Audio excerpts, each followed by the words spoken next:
Lux Row has released several limited edition bottles that were super expensive in the past, and now they have a younger version out that's only $82. Is it worth the money? If you want to find out, then stick around.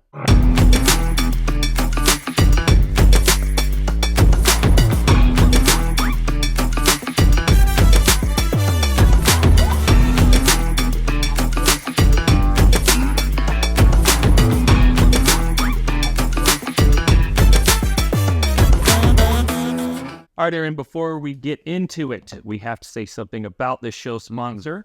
This episode is brought to you by Goody Goody Liquor. Goody Goody is your Texas-based neighborhood liquor store that has all your beverage needs covered. They have all of your everyday whiskey, single barrels, and the occasional allocated item, plus thousands more items for you to discover. They have an enormous selection of spirits outside of bourbon, wine from all over the world at all price points, beer for every palate, and the ingredients for any cocktail. You can pick up your go-tos or use their knowledgeable staff to find something new. Goody Goody has many convenient locations, and their size allows them to pass savings on to you. On average, when you shop at Goody Goody, you pay less. Ask about becoming a Bottle Club member for exclusive access to allocated items and discounts on everyday purchases. Visit your local Goody Goody store today or go to goodygoody.com. So Goody Goody allowed us to pick up this bottle, which I'm pretty excited about. Very thankful for that. Lux Row. Have you been there? What do you know about? I know that they make Rebel, and I like Rebel 100 single barrel. Yep, they do that. They have a number of brands. So Lux Row is in Bardstown. It's real close to the Willett Distillery and the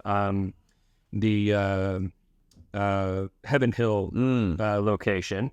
And so it's a pretty convenient place to stop by, see what they have on the shelves. And a lot of times they'll have a limited edition actually in this bottle. But they've been contract distilling for about 40 years. And so they have in the past had some really epic, whiskeys that they've released. They're kind of secretive about who does their distilling. But they started to realize that their contract distillation partners were running out of capacity. And so in 2018, they actually opened up their own distillery. They have their own still.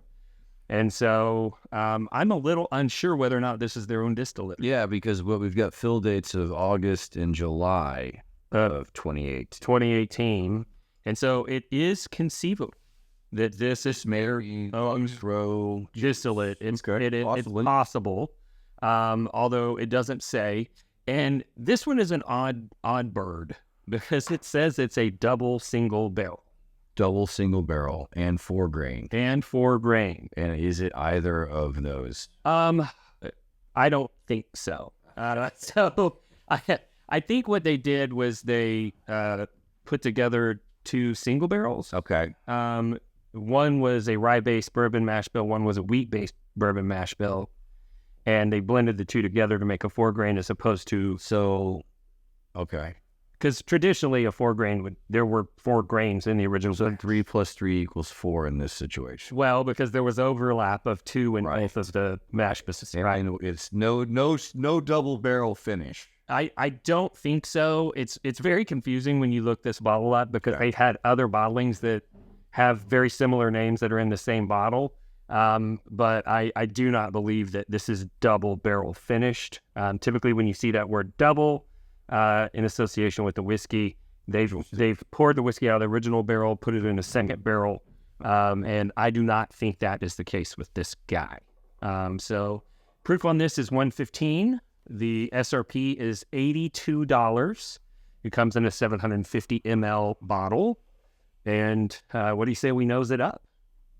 Yeah, right off the bat, that's I get a lot of cinnamon, red hot caramel.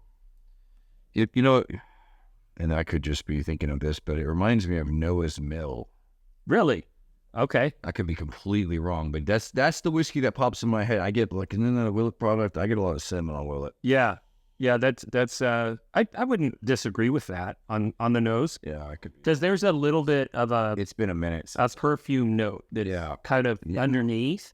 That I get on Noah's Mill.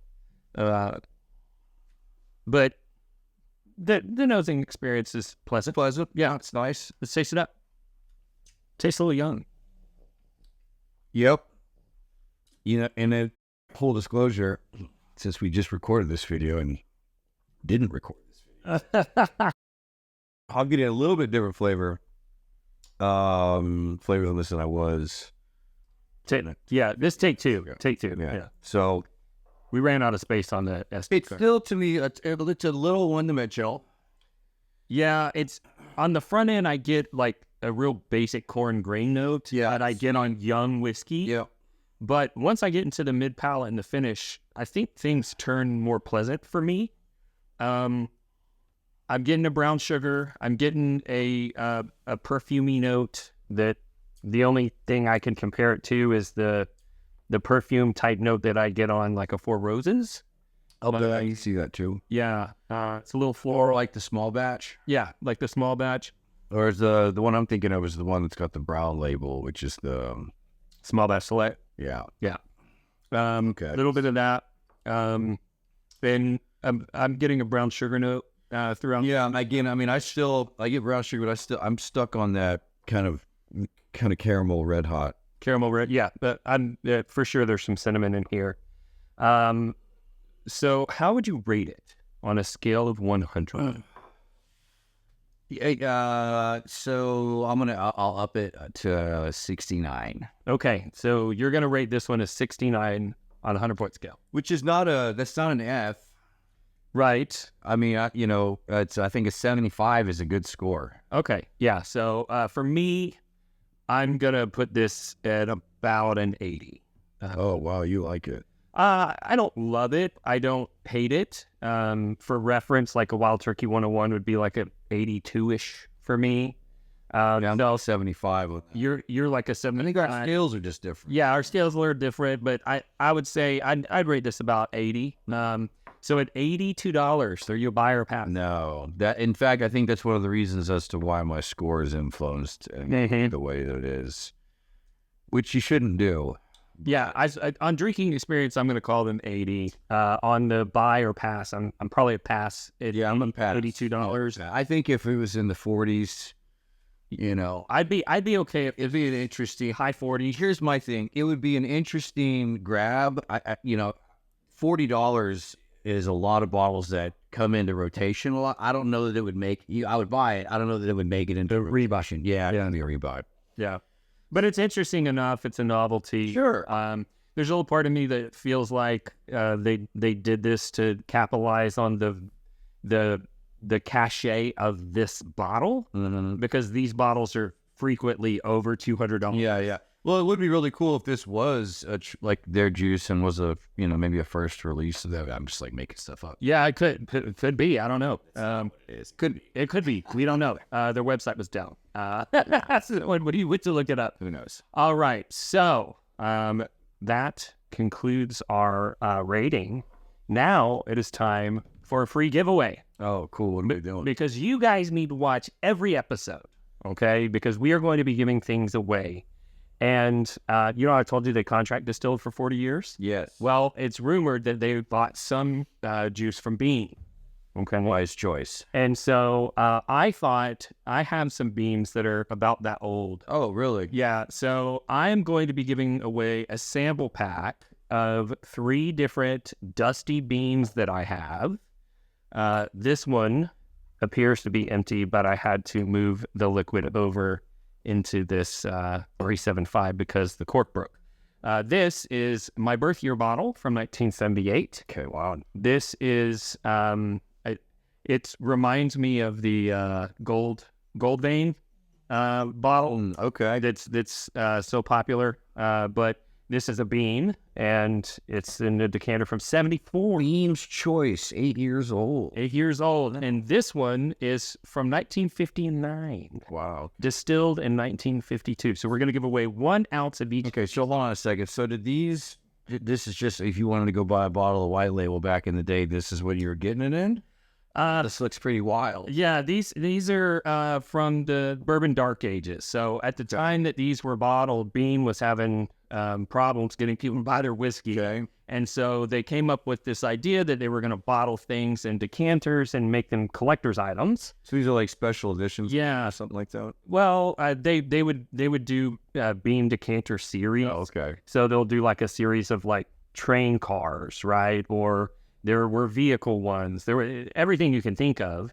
But people would buy them for the bottle and not drink the whiskey. Oh, okay. And now that those people are aging out, they're getting old, some of these bottles are being discovered by family members. And when I find them, I grab them. So, and the way that you can win a Beam Dusty sample pack is you need to like this video. You need to make sure you're subscribed to the channel.